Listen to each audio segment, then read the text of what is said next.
Jeg kan virkelig mærke bevægelse i vandet derude. Det er helt skørt. Hold da.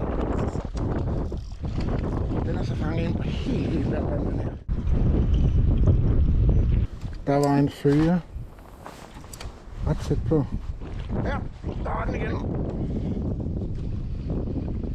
Godt nok karnivolært vand, det er fedt.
Hold da. Den er så fanget ind på helt der vand, den her. Fedt. Jeg synes, jeg for dig. Flot fisk. Ja. Hold da op. Det er hvad man kan kalde sidefishing, det her.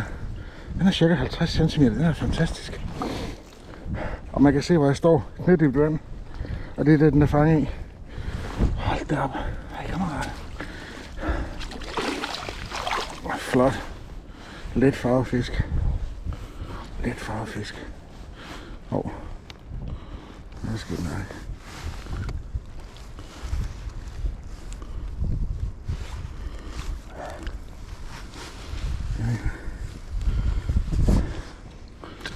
Ja. Hvad bliver der? Den skal jeg dreje. Der kom det ud. Okay.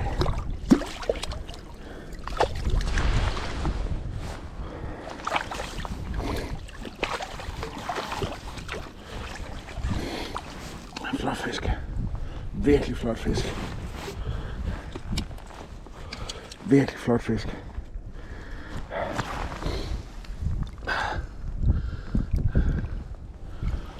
Ja.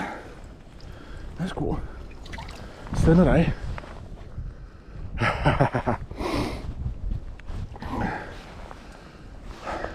Fed oplevelse. Den bed meget let. Meget let. Normalt når jeg fisker med ophængerflue ovenover blinket, så er det tit blinket den tager. Eller undskyld, ophængerfluen den tager. Men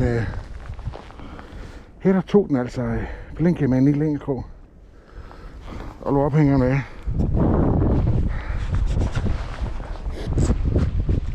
Første gang jeg nogensinde var herude og fiske, der gik jeg helt ind langs kysten. Så kom jeg til at lave et fejlkast, som lå også langs kysten. 3 meter ude. I 10 cm vand, måske 5 cm vand. Og inden jeg har set mig om, så har jeg fanget den stærkeste havre, jeg nogensinde har haft på krogen. Hold kæft, den kæmpede. Det var helt fantastisk. Og det var der, jeg lærte, at en år siden, at man skal virkelig, når sådan kulden begynder at komme, det var den 3. november, husker du tydeligt, så skal man virkelig fokusere på det lave vand, også selvom temperaturen ikke kan falde endnu. Lige nu er vandtemperaturen faktisk omkring 11 grader, hvilket er varmere end lufttemperaturen, hvilket er meget sjovt. Så min erfaring til lige nu, at havørredfiskeriet konsekvent bevidst efteråret, når vi kommer ind i vinteren. Når man fisker et sted, hvor det er så lavt som her, så kan man altså kun fiske med enkeltkrog. Og jeg har ikke engang sat en særlig god enkeltkrog på. Det var den, jeg lige tilfældigvis havde med. Så skal blinket altså være let. Det skal ikke være et, der går særlig dybt. Det skal helt op i overfladen. Eller lige under overfladen. Og så skal det bare være let. Let gang i vandet. Meget livlig. Ikke nogen store lange blink. Det har jeg simpelthen ikke nogen erfaring med her. At de er særlig gode. Nok også fordi det er små byttedyr, som fiskerne går efter her.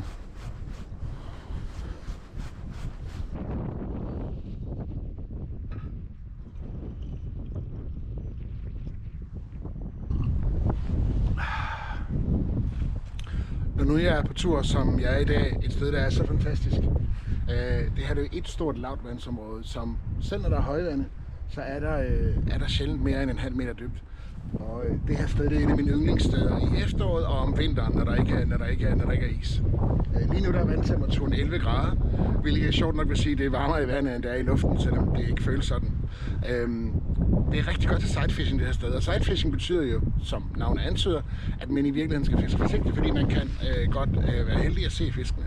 Det har jeg ikke kun i dag, fordi der er simpelthen for meget blæst, for meget bevægelse i vandet. Så igen så har fiskeriet været fint. Jeg har fanget en fin havørred indtil videre. Den har jeg på kameraet. Og så har jeg haft et par gode hug og mistet en lille en også, tænker jeg. Det er selvfølgelig fordi jeg fisker med enkeltkrog. Jeg var faktisk i går med min kæreste, og vi begge to fangede en havørred, og den jeg fangede, den sad faktisk på den stang, hvor jeg havde sat et kamera på. Så den video sætter jeg på her lige om lidt, når jeg lægger videoen op. Men lad mig lige vise, hvad det er, jeg egentlig fisker med, når jeg går her sidefishing. De 3 blink, jeg primært fisker med, når jeg fisker herude, og jeg fisker sidefishing, det er de 3 her.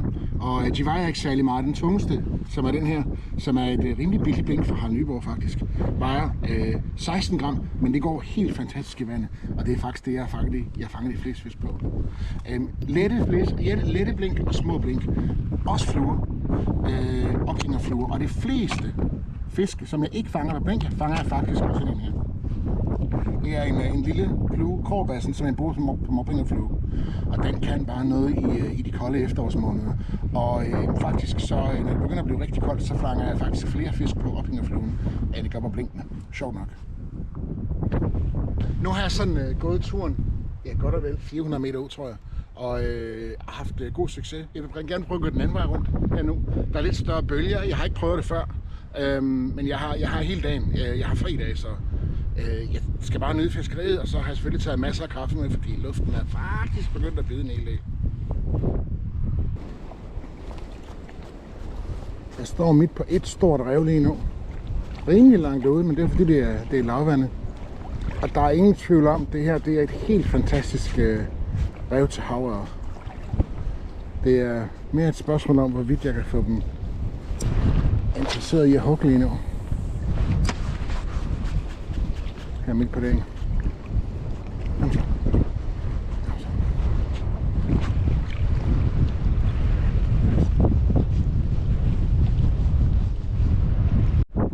Nu er det rimelig gråvejr, men prøv lige at se her. Prøv lige at se, hvor fedt det her er.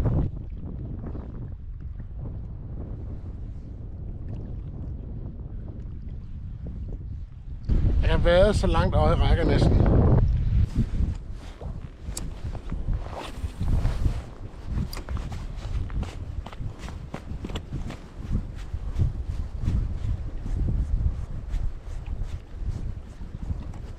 Øj, der var den.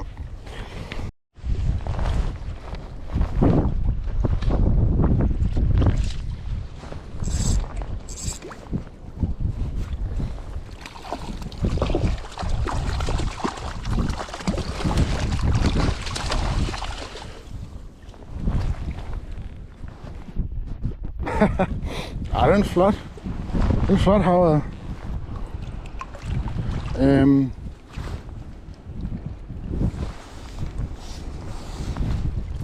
Ja, rigtigt. Og den bløder desværre. Det løber munden. Pokkers.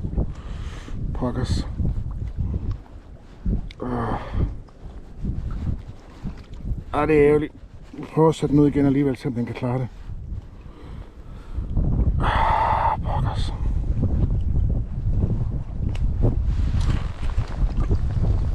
Men flot, det er den. Og væk med dig. Ej, det er ærgerligt, når de bløder, men der er ikke så meget at gøre ved det. Jeg fisker med en enkelt grus, så jeg gør det så let, som jeg kan.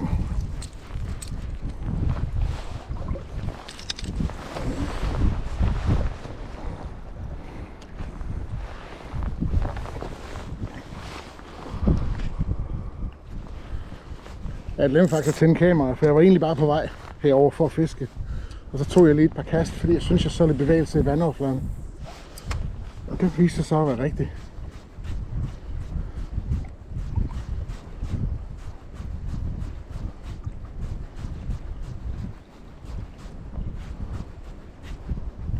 Ej, der var den igen.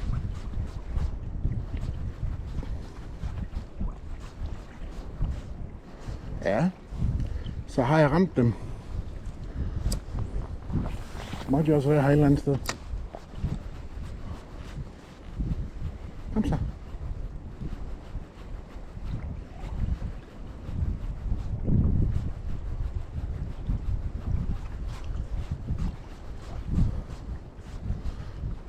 Ej.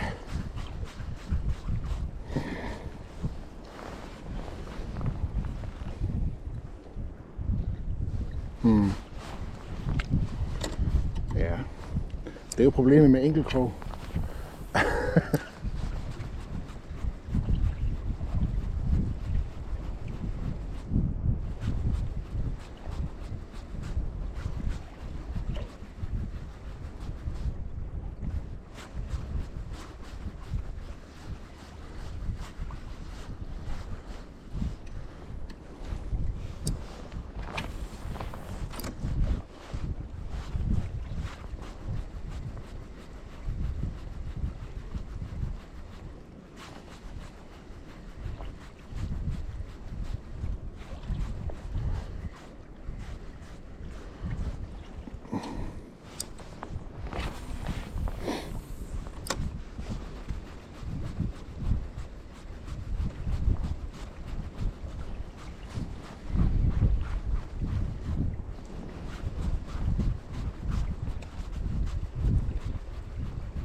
Der er så lavt, så det kan faktisk ikke rigtig lade sig gøre at fiske med spinstop her, men hold da op, hvor der er mange hug. Jeg kan virkelig mærke bevægelse i vandet derude. Det er helt skørt. Men det er ikke fordi det sætter sig fast på krogen.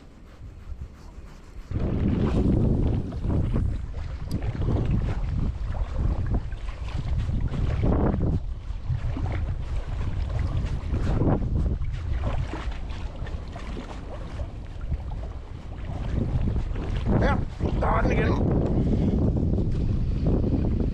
Godt nok fanget på lærband, det er fedt. Fedt.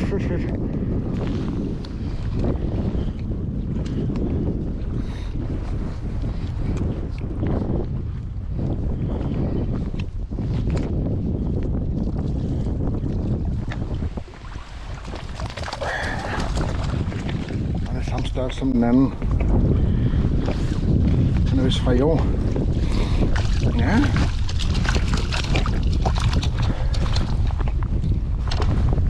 Den har også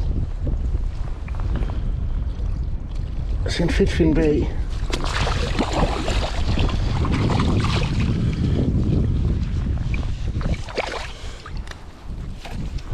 Den vil få dig ud. Hold da op. Og det er krogen. Hvordan i alverden har den sat sig fast?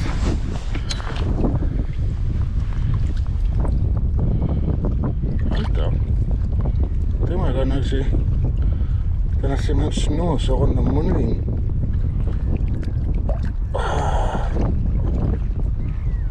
Og ind igennem øjet. Pis.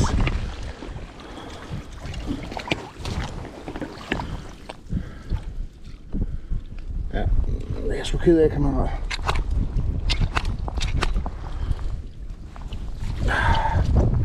Den er ellers i underkanten, men den her, den kan sgu ikke komme ud igen. Hold da op.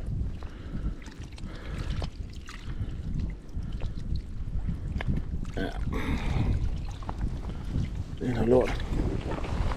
Men det er en flot fisk. Den er for lille desværre. Den har sin fedtfinde. Den er rigtig flot, men når den er kroget sådan, så kan den ikke overleve.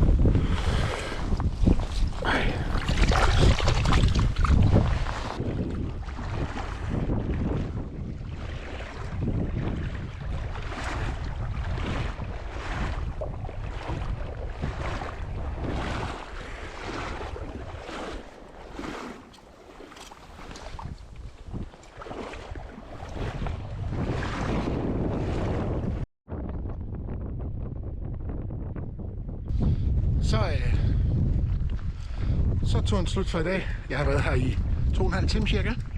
Jeg har haft 3 havre op ad vandet. Den ene har jeg beholdt. Ikke med min gode vilje, men den var kroget over, som I så. Og de andre er sat ud igen. Jeg har mærket ufattelig mange fisk. Jeg kan slet ikke tælle, hvor mange jeg har mærket. Så jeg debatterede lidt med mig selv, om jeg skulle skifte krog til en større, for kun at få de store fisk. Men omvendt, så vil jeg heller gerne en større krog, så mister mit blink i planterne herude. Det blæste op, det er koldt. Jeg fryser faktisk en del. Og I kan se nu, hvor lavvandet der egentlig er blevet. Alle 3 fisk har jeg fanget i maksimalt 30 cm vand. 2 af dem har jeg fanget i 20 cm vand. Og det viser bare, at lavt vandsfiskeri til havret, det virker bare rigtig godt. Den kan jeg bare ikke. Vi ses på næste tur.